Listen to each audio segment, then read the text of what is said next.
La Bible dit ceci. Quand Ésaü a vu que le père Jacob a dit à Jacob, dans le père de Jacob, c'est-à-dire Isaac, a dit à Jacob, il ne faut pas épouser le fils d'ici. Ici où? À Canaan. Parce qu'à Canaan, c'était des filles noires. C'était des filles noires. Il ne faut pas épouser des filles d'ici, parce que nous sommes en Canaan. Va épouser où? En Irak. Vous voyez? C'est chez ton oncle là-bas. Donc va épouser en Irak. Va là-bas. Maintenant, la Bible dit, quand Ésaü a entendu cela, il a compris que le père détestait le fils qui était sur place. Voilà. Pourquoi? Parce que c'était des noirs. Alors que Ésaü, il avait déjà eu une femme de sur place. Donc, en quelque sorte, Isaac n'aimait pas la femme d'Ésaü. Ok.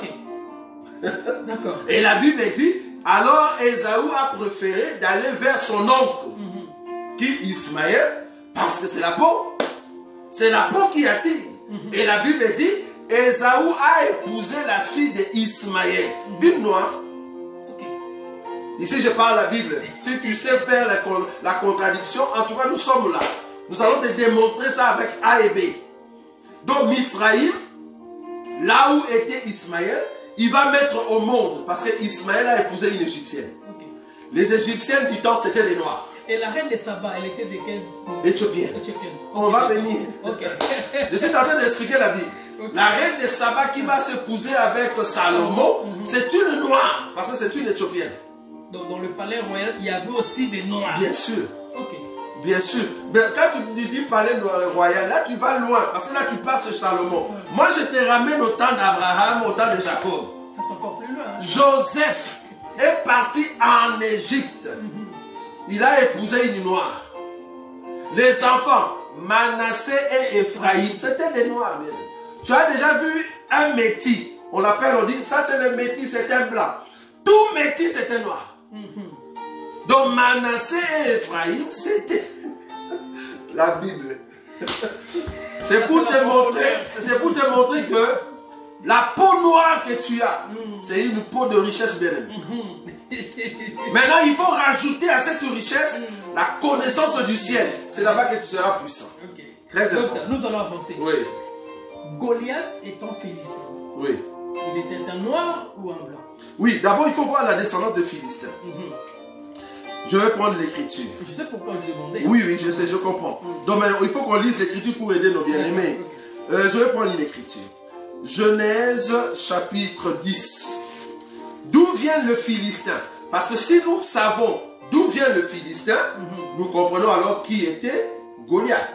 Parce que Goliath c'est un Philistin. Ok. Tu vois, nous lisons de passages bibliques. Un personnage que vous connaissez, Goliath, grand, puissant, costaud. Ah, la Bible, que Dieu nous aide. Ok. Pourquoi est-ce que les Noirs sont costauds? Si tu me posais cette question, nous, dans cet évangile, nous savons répondre à toutes les questions. Si tu me poses la question, pourquoi est-ce que les Noirs sont costauds? Pourquoi les boxeurs noirs boxent des Blancs? Je sais répondre. Ok, on va prendre une écriture. Genèse. Genèse chapitre 10. Parce que c'est là-bas, c'est la clé. Genèse chapitre 10. Je vais prendre une écriture. La Bible dit ceci. Je prends l'écriture. Alors, je vais chercher cette écriture rapidement. Je suis dans le livre de... Par rapport au descendant? Oui, par rapport au descendant. Alors, je cherche... voilà, voilà. Donc, je l'ai trouvé.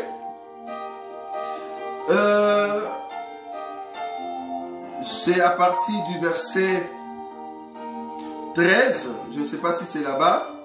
La Bible dit ceci. Mizraïm engendra les Ludim, les Anamim, les Léabim, les Naphtuim, les Patouzim, le Kasluhim, d'où sont sortis le Philistin et le Caphtorim. Donc Mizraïm engendra les Ludim. Et puis le père de Philistin, la Bible dit les Kasluhim, d'où sont sortis le Philistin. Donc les Philistins, il y avait les sangs égyptiens, Ok. les sangs Mitzraïm. Oh, Mitzraïm, c'est le fils de Cush, ce sont des noirs. Ah, c'est le fils de Cham, donc ce sont des noirs. Donc le Philistin, quand on le regardait, pourquoi il est costaud? Parce qu'il a les sangs noirs. Ok. Donc quand David avait vu Goliath, il voyait un noir fort, avec la force. Physiquement. Parce que la Bible dit qu'il était un géant. Quand on dit un géant, c'est vraiment de la force. Vous voyez? Donc c'était un noir. La Bible dit que Goliath était terrifiant. Donc quand on regardait ces noirs, impressionnant. Donc ça veut dire que Samson c'était pareil? Non, au contraire. C'est là-bas que ça change. Ah, Ah ben oui. mais nous voyons Samson, il avait une masse terrible. Ah, il c'est était là-bas costaud. que ça change. Parce que beaucoup de gens pensent que Samson était costaud, musclé, avec de biceps. biceps. Non, ça c'est Goliath. Mais Rien à Samson, voir. rien à voir. Ah. Samson de la Bible Et pourquoi il avait la force? n'a jamais eu de muscles.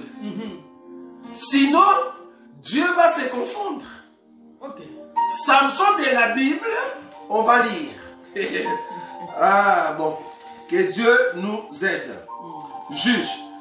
Ça c'est un Samson des témoins de Jéhovah. Tu vois le Samson des témoins de Jéhovah qu'on dessine avec beaucoup de paquets. Voilà. Il est comme ça là. Ça c'est le Samson des témoins de Jéhovah. Notre Samson dans la Bible, il n'a jamais eu de biceps. Samson n'a jamais eu de biceps. La force de Samson c'était le cheveu, mais pas le biceps. Sinon il va se confondre. C'est pour ça que les gens ils étaient étonnés en fait. Ils étaient étonnés de Mais trouver ça- cette force. D'où venait cette force? Ok. C'était les cheveux. Il n'avait pas de biceps comme Goliath. Non. On va lire une écriture. D'accord. Juge. Alors, juge, remarquez. Je prends une écriture. Juge chapitre 13. Juge chapitre 13. Le verset 2. Il y avait un homme à Troréa, de la famille de Danite. De la famille de Danite, qui s'appelait Manoah. Sa femme était stérile et n'enfantait pas. Ça va? Donc, ici, le père de Samson, Manoah, était un Danite. Ok. Je prends Genèse. C'est comme ça que nous lisons la Bible, hein, bien aimé. Supportez-nous. Je prends Genèse. Genèse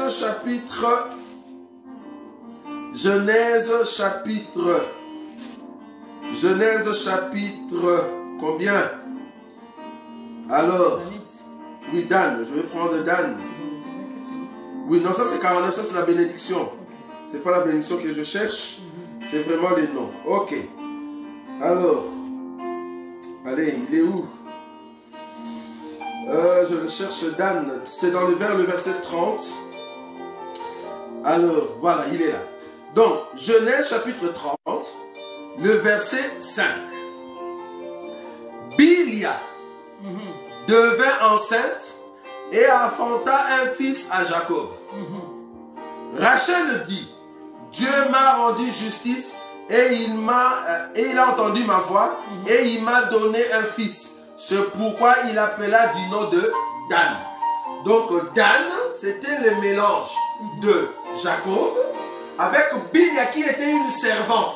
Je souligne ici, quand on dit servante, il n'est pas nécessairement celui de la même tribu. Il n'est pas de la même tribu. Est-ce que vous voyez ça? Donc il n'est pas de la même tribu. Donc la servante de Rachel, c'est elle qui va avoir Dan. Alors du coup, par Dan va sortir Manoah. Donc nous comprenons que Samson, c'est vraiment de la lignée de Jacob. En d'autres termes, c'est de la lignée des Irakiens. Donc ça n'a rien à voir avec le noir, c'est vraiment la lignée des Irakiens. Mais est-ce qu'il était fort, musclé, tout ça? Non. Non, la force de Samson ne résidait pas dans ses muscles. Non. La force de Samson, c'était sous les cheveux. Donc Samson n'avait pas de biceps. Sinon, il va commencer à taper par des biceps. Wow. Mais la force de Samson, c'était les cheveux. C'est pour cela, s'il avait des biceps, quand on a enlevé ses chevelures, il pouvait encore taper même un coup. Mais le jour où les cheveux est tombé, il est devenu comme tout homme. La Bible l'a dit. Il est devenu comme tout homme. Alors que Goliath n'était pas comme tout homme. Goliath était extraordinaire, terrifiant.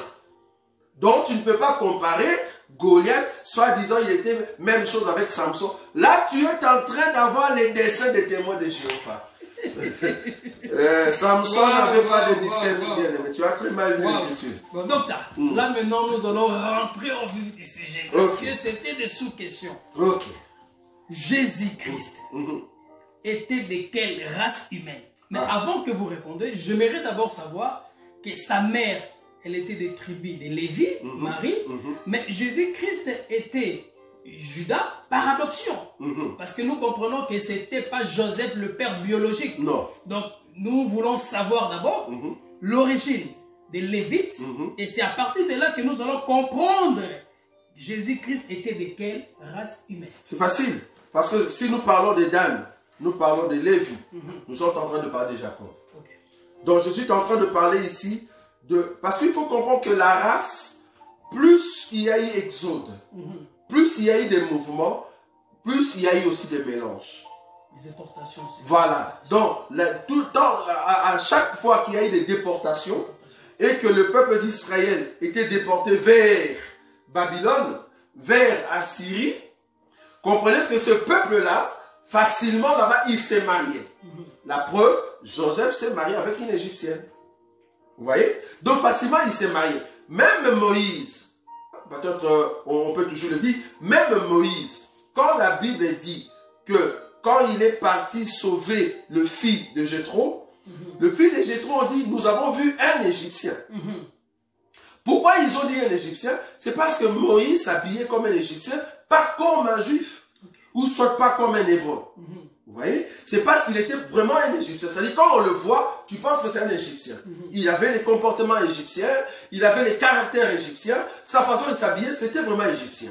Donc, c'était, au fait, dans la mode, c'est comme aujourd'hui, toutes nos sœurs veulent se ressembler à des blanches. Tu vas voir des sœurs avec des cheveux comme une blanche. Donc, c'était une sorte de mode. À ces temps-là, tout le monde voulait ressembler à des Égyptiens. Tu vois? Ils voulaient ressembler à des Égyptiens. Alors, nous allons voir maintenant que Lévi, qui est de la descendance de Jacob, c'est vraiment un mélange avec les temps. Parce qu'il faut comprendre que dans les sangs de Marie, ou de Marie, il faut comprendre qu'il y a aussi cette sortie de Rahab. La prostituée. Rahab, la prostituée, qui au fait dans les territoires des Canaan, c'était vraiment une race sous forme d'Irak. Ce n'était pas une blanche. Ici, je suis en train de marteler pour dire que Jésus ne peut pas être blanc. C'est-à-dire Israël, au départ, ce n'est pas Israël que nous voyons aujourd'hui. Ça va. Donc, je suis en train de marteler que Israël, au départ, c'était des Irakiens. Avec cette peau-là des Irakiens. Une peau, qui est en fait frappée par le soleil. Il y a la chaleur dessus et ils sont devenus comme des métis. Voilà. Donc, nous voyons que la descendance de Jésus en sortant par Marie, c'est Jésus-là n'avait pas la couleur d'un blanc ou la couleur de la classe noble. Non. Parce qu'il faut comprendre qu'en Israël, il y avait la classe noble. La classe de ceux qui ont l'argent, de ceux qui possèdent de biens, de ceux qui ont étudié. Marie n'était pas, ou avec Joseph, n'était pas de cette classe-là. Parce qu'il faut comprendre qu'à l'époque de Joseph, Joseph étant un menuisier, il était en train de faire ses commerces. Parce que menuisier, ça dit, il était en train de faire des commerces, mais il n'avait pas une vie stable ou noble. Ou noble. Alors, du coup, c'est ce que j'ai dit la fois passée, que Jésus-Christ étant étoile dans le ciel, mais sur terre, la peau que le Seigneur a pris, cette peau ne pouvait pas être une peau de la classe noble. Et pourquoi? Parce qu'ils doivent venir dans la faiblesse. Les seigneurs doivent venir dans la faiblesse, c'est-à-dire une peau, une race qu'on ne va pas trop jeter l'œil dessus. Donc du coup, Jésus n'avait pas la peau de ceux qui sont nobles. C'est ça le mot en fait. Considéré. Sa peau, c'était une peau de mélange un peu de irakien et une peau frappée par le soleil. D'une personne qui souffre, d'une personne qui n'a pas l'argent. Donc, il pouvait passer inaperçu. D'ailleurs, on les dédaignait. Vous voyez, c'est-à-dire, c'est vraiment la classe basse. C'est pour cela, en fait, Esaïe dit qu'il avait ni beauté, ni éclat. Ni éclat pour attirer les regards. Quand on dit ni beauté, ni éclat, il faut prendre cette écriture et les mettre dans son contexte. Le contexte en question, c'est la peau qui était ni éclat, ni beauté. En réalité, ce sont des noirs. Pourquoi? Parce que le noir était dénigré à fond. Bien sûr, les noirs ont commencé par la force, mais après, il faut que Sem, je ne sais pas si tu vois, vienne prendre la place des Canaan. Donc, du coup, le noir doit être chassé. Ou soit Canaan doit être chassé.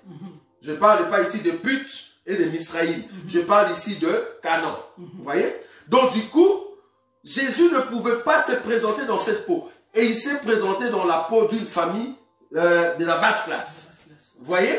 Donc, il n'y a pas beauté, il n'y a pas attirance. C'est pour cela même d'autres personnes le confondaient avec des Samaritains. Or, les Samaritains, quand on parle de la Samarie, c'est vraiment du côté de ceux qui sont frappés par le soleil. Vous voyez? Donc, ils n'étaient pas de la classe noble. Quand on regardait le genre, les disciples de Jésus, c'était un peuple qui n'était pas de la classe noble. Tu t'es dit, prophète, comment est-ce que tu es assis avec les gens de rue? Pourquoi on les appelle les gens de rue? Les gens qui n'ont pas la considération. Qui n'ont pas étudié. Qui n'ont pas étudié. Ils n'ont pas la considération dans la société. Donc, il est venu comme ça pour s'effacer. Parce que le but dans la révélation, c'était autre. Vous voyez? Deuxième élément. Je suis en train de donner ces écritures pour vous montrer le côté de Jésus. Deuxième élément. Quand les Italiens, c'est-à-dire les Romains, quand les Italiens, ils l'ont pris, ils ont commencé à les tabasser. Tout ça à mettre les épines sur sa tête et on lui a fait porter la croix. L'Écriture dit que quand il marchait vers la croix, la personne qui l'a aidé, le Simon de Cyrène, je ne sais pas, allons dans ce jour-là. Nous tous, nous sommes tout au long du chemin et nous voyons un monsieur porter la croix. Nous sommes nombreux. Pourquoi vous cherchez seulement un noir? Ils ont pris un noir, un Libyen. Parce que Simon, il habite Cyrène. Cyrène, c'est la ville de la Libye. Or, la Libye, c'était des noirs. C'est comme le eunuque éthiopien. Tu ne vas pas dire que l'eunuque éthiopien, c'était un blanc.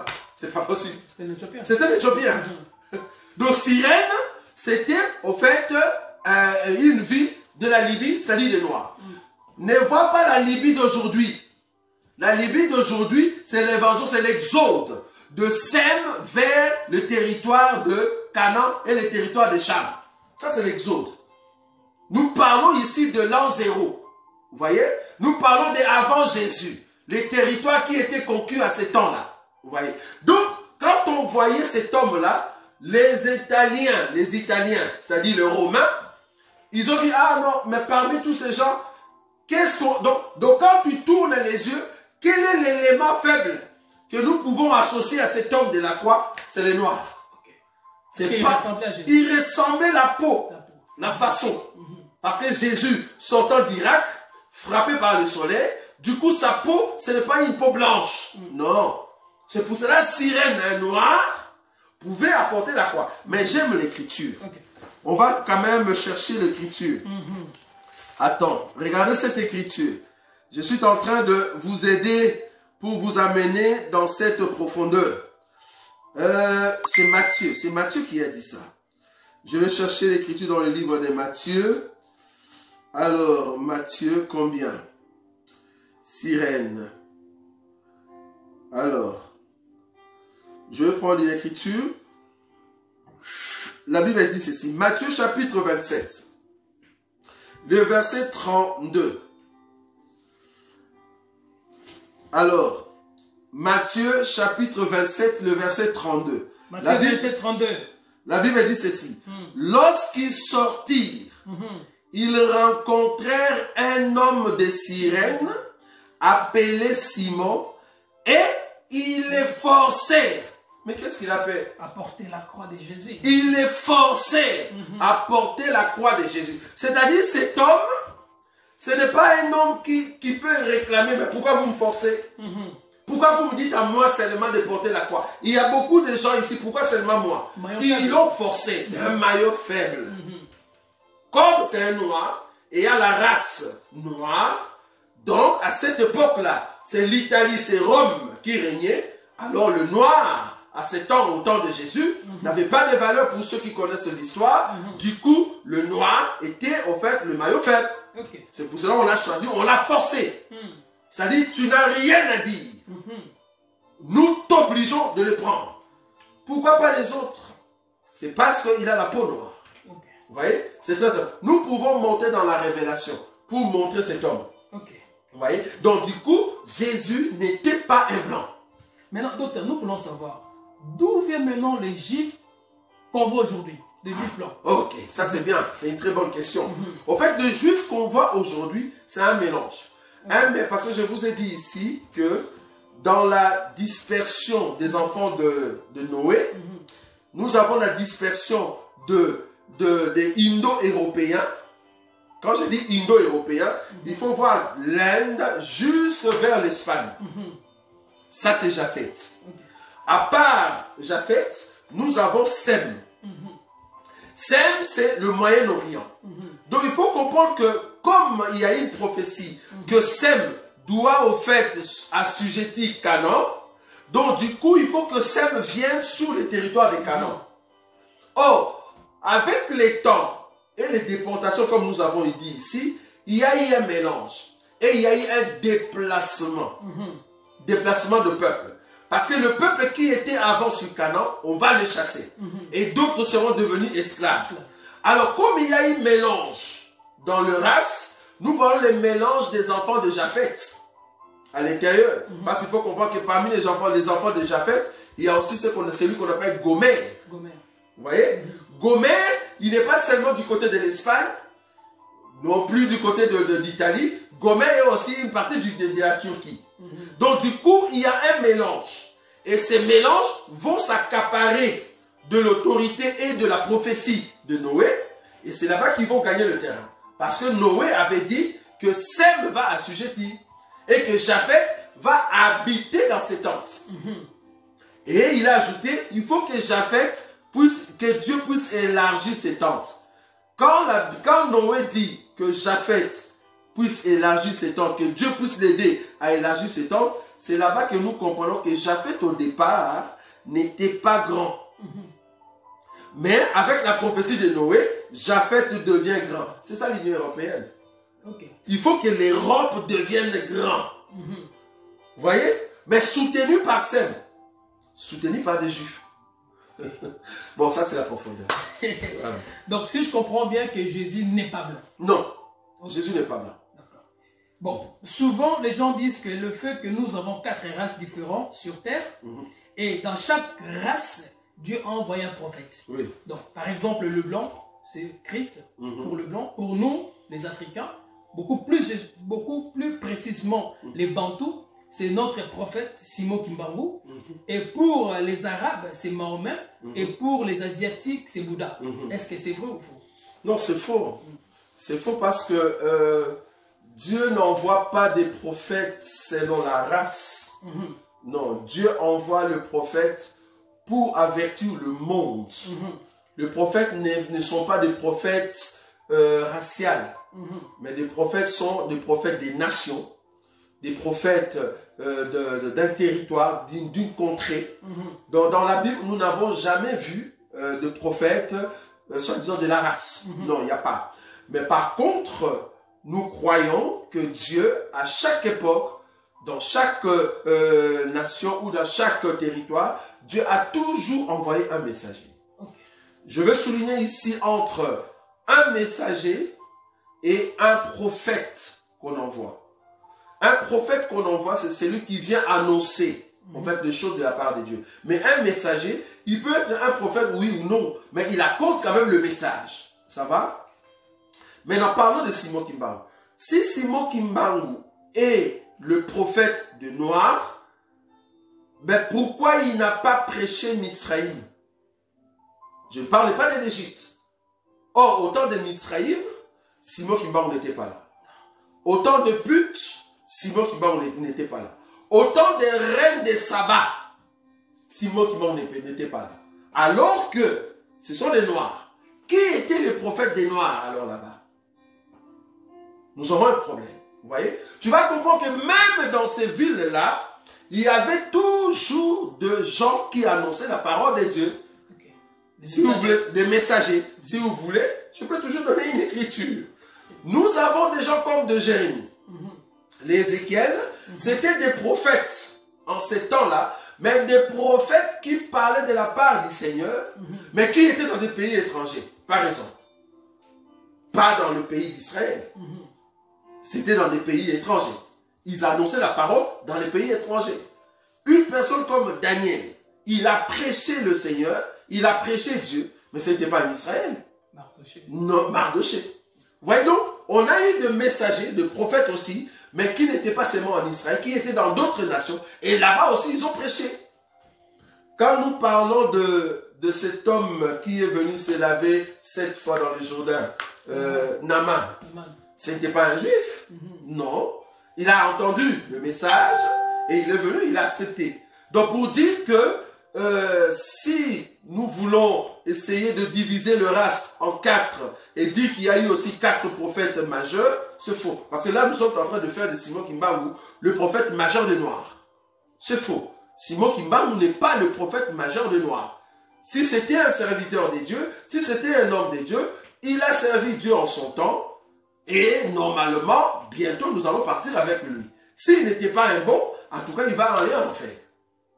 Ça, c'est juste. Donc, dire que Simon Kimbangu, c'est le prophète des Noirs, c'est faux. Là, vous avez très mal lu. Parce que là, on va vous poser la question, il a laissé quoi comme livre? Comme on dit, carnet de route. Il n'y a pas de carnet de route. Il n'a pas eu le temps parce que le blanc, il l'a empêché. Mais comment est-ce que Jésus a eu le temps? Nous avons la Bible. Comment est-ce que le bouddhisme et le Coran restent? C'est Jésus qui avait écrit la Bible. Je suis d'accord, mais c'est là, on parle de l'histoire de Jésus. Bon, vous, Simon Kimbangu, qui parle sur Simon Kimbangu? Qui était au temps de Simon Kimbangu et qui nous prêche le salut après la mort? Que nous sommes sauvés. Il n'y a pas. Il n'y a pas. Donc du coup, nous ne saurons pas élever Simon Kimbangu au même rang que Jésus. Là, c'est grave. Pourquoi? Ces gens-là élèvent Simon Kimbangu au même rang que Jésus parce que dans leur tête, ils se disent que Jésus était blanc. Non, Jésus n'a jamais été blanc. C'est faux.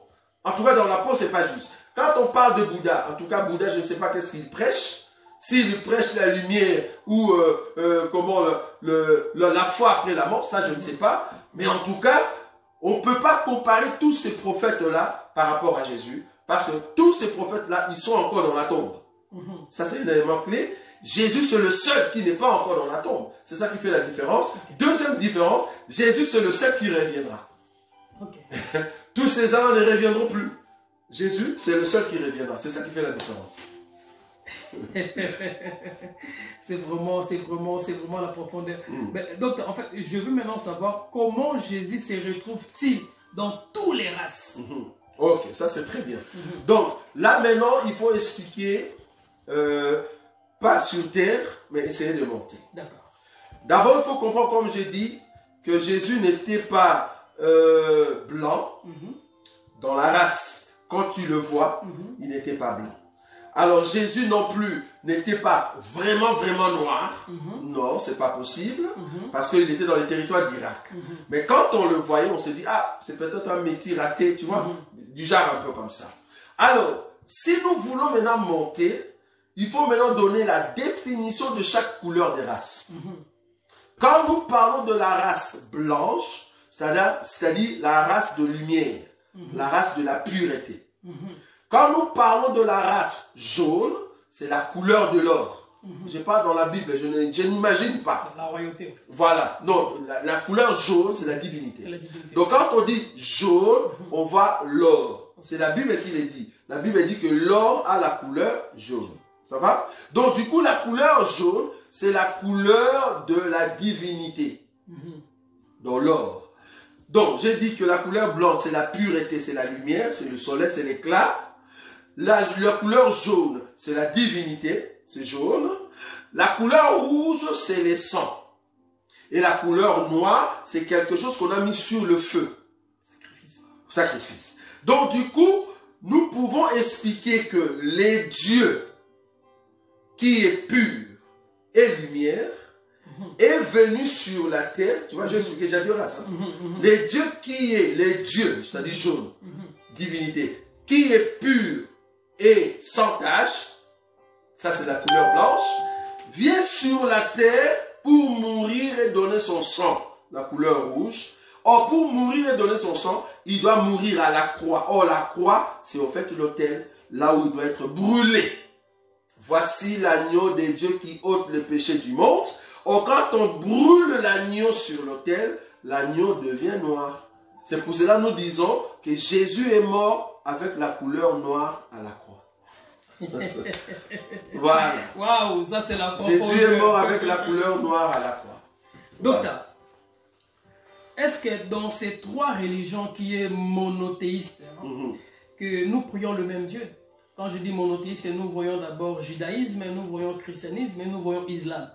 Donc nous croyons un seul Dieu. Est-ce que nous prions le même Dieu? Non. Ok, pourquoi? Parce que d'abord, quand nous parlons de Allah, est-ce que Allah c'est le nom des dieux? Ça c'est un élément. Quand nous disons le judaïsme, ils disent le nom des dieux c'est Yahvé. Ça va? Or, ils ont le nom des dieux, mais ils n'ont pas la révélation de ces dieux-là aujourd'hui. Parce que Dieu se révélait dans l'ancienne alliance, mais ils n'ont pas compris que nous avons déjà quitté l'ancienne alliance pour entrer dans ces temps de la grâce. C'est pourquoi ceux qui prient encore Yahvé, qui prient encore Jéhovah, allons là-bas, les témoins de Jéhovah, nous ne sommes pas des témoins de Jéhovah, mais nous sommes les témoins de Christ. C'est ça qui fait la différence. Parce que les témoins de Jéhovah, ils ont encore Moïse sur leur face. Parce qu'ils prient encore les Yahvé. Les musulmans, ils sont encore dans Allah. Mais nous disons que Yahvé et Allah, si c'est vraiment le même Dieu, ils doivent comprendre que le même Dieu-là, il est devenu chair. Or, quand les dieux entrent dans un chair, les dieux changent de costume. Quand les dieux changent de costume, il faut le soucier, c'est-à-dire c'est la colonne qui est en train de déplacer. C'est la nuée qui déplace. Or, nous avons déjà déplacé, nous sommes en train de parler de la nuée qui parle, qui bouge, mais le judaïsme reste encore sur place dans leur tente et les musulmans restent encore. Or, nous aujourd'hui, nous ne sommes pas des témoins de Jéhovah, mais nous sommes des témoins de Christ. Parce que Jésus, c'est lui, en fait, le véritable Dieu aujourd'hui. Si tu ne crois pas en Jésus, tu ne seras pas sauvé. Bon, ça sera la dernière question parce que je vois le frère Lem, il est en train de réclamer, c'est le couvre-feu. Donc là, tu dois rentrer à la maison. Donc là, oui. Souvent, quand nous regardons, c'est que les gens disent que nous, le peuple africain, on est en train de souffrir parce que nous avons rejeté complètement l'enseignement de notre prophète. Parce que quand nous regardons les autres races, la manière dont ils sont en train d'évoluer sur tout le plan, finance, toutes ces choses-là, technologie, économiquement parlant, c'est comme si nous, les Noirs, on est en train de se rétrécir encore. Donc, parce qu'on a rejeté l'enseignement de notre prophète. Qu'est-ce que vous pouvez dire par rapport aux gens qui ont adapté cette pensée ou cette mentalité? C'est faux parce qu'ils ne sont pas dans les temps. Parce que tu vas voir une personne comme Abraham, il est venu quémander. Il est venu, je suis ici sur terre, il est venu demander de l'argent, en tout cas en Égypte, chez nous. Jésus, quand il a fui, quand Hérode le cherchait, il est venu demander asile, en tout cas chez nous. Donc, il y a un temps pour tout. Il y avait un temps des Noirs, il y avait un temps des Assyriens, il y avait un temps des Babyloniens, il y avait un temps pour le Médo-Perse, il y avait un temps où il y aura, pardon, il y a un temps pour le Romain, et après, en tout cas, en dernier moment, il y aura un temps maintenant pour l'Union européenne, et la dernière nation, ou le dernier peuple qui vont avoir la grâce de Dieu, ça sera Israël, donc ceux qui viennent du ciel, et Israël des 144 000. Donc, chaque chose a son temps. Okay. Dieu a commencé avec les Noirs étaient puissants. Là, nous parlons parce que nous sommes en 2021. Si nous rentrons, nous essayons de rentrer, en tout cas au temps des Égyptiens, mais attends, quel est le royaume qui peut se comparer à l'Égypte? Qui est ce royaume?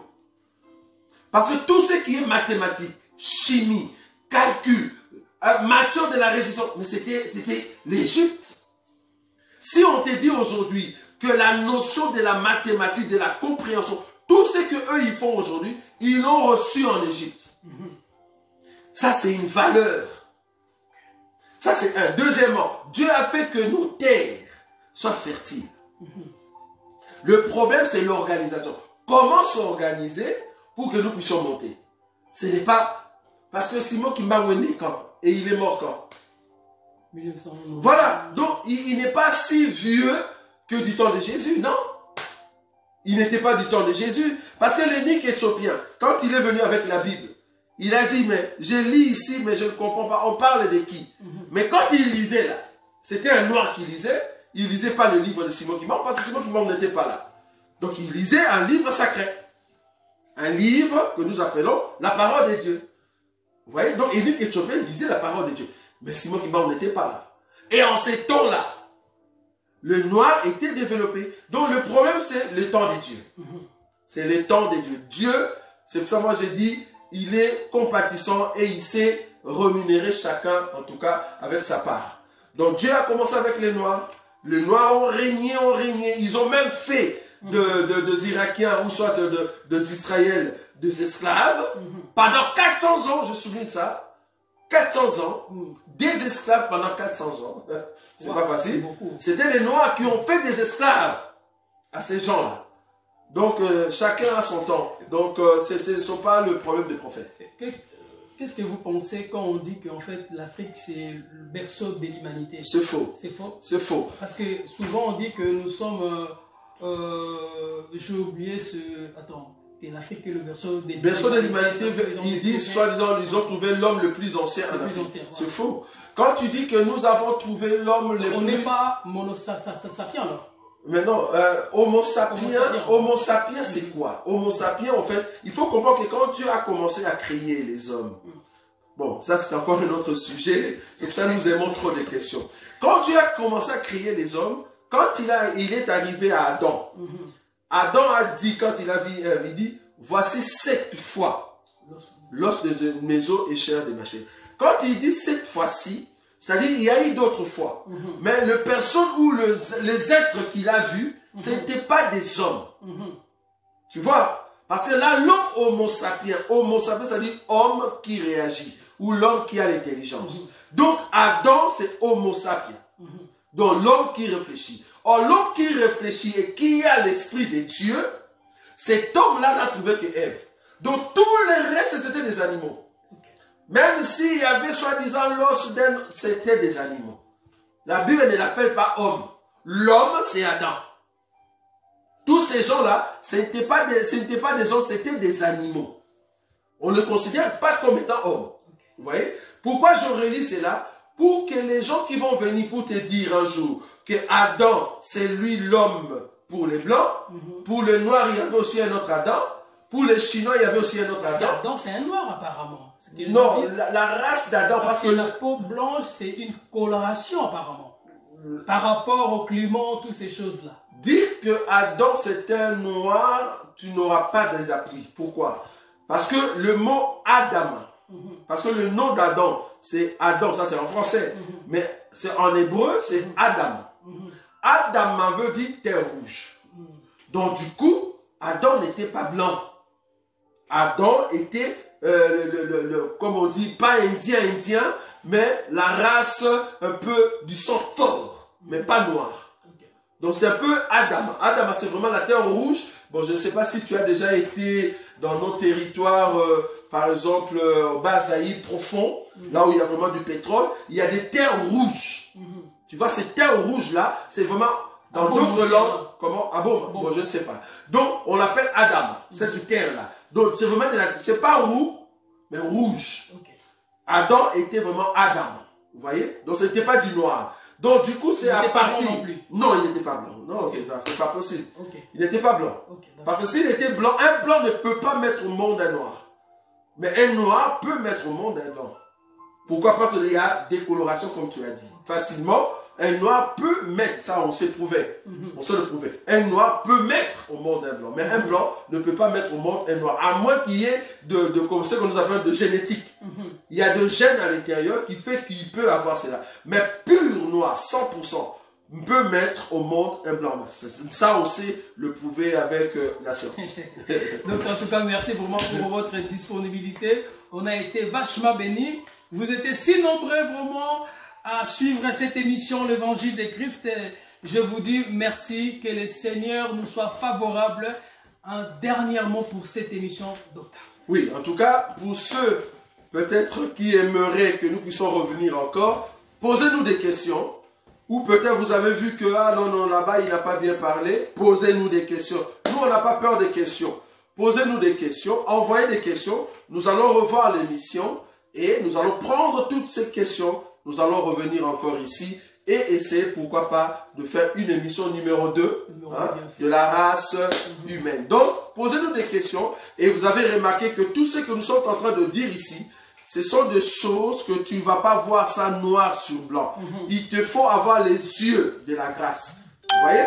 Il faut avoir des yeux. Par exemple, quand je dis que dans la Bible, tu vois, quand je dis par exemple dans la Bible que un monsieur comme Adam, si je te dis que Adam a vu la naissance du père de Noé, tu ne vas pas croire. Ah oui. Une personne comme Sem, c'est-à-dire le fils de Noé. Ah, tu vois, tu me regardes là, tu vois. Ah, voilà. Adam, j'ai dit bien Adam. Adam a vu la naissance du père de Noé. Wow. Ah, ça, tu ne sais pas le voir noir sur blanc. Mais touchez là. Non, pas me toucher là, les mecs. Les mecs, ok. Mais Adam a vu le mec, a vu me toucher là. Et il a vu le mec. Ça, c'est une grâce. Une personne comme Sem, le fils de Noé, il a vu comment Abraham est né et comment Abraham est mort. Il a vu Isaac. Et va chercher ça dans la Bible si tu l'auras. On en parlera. Cher peuple de Dieu, les amoureux de la parole, que le Seigneur nous soit favorable. Passez une bonne soirée dans le Seigneur. Au revoir, à très bientôt. Que Dieu vous bénisse. À la prochaine. Merci.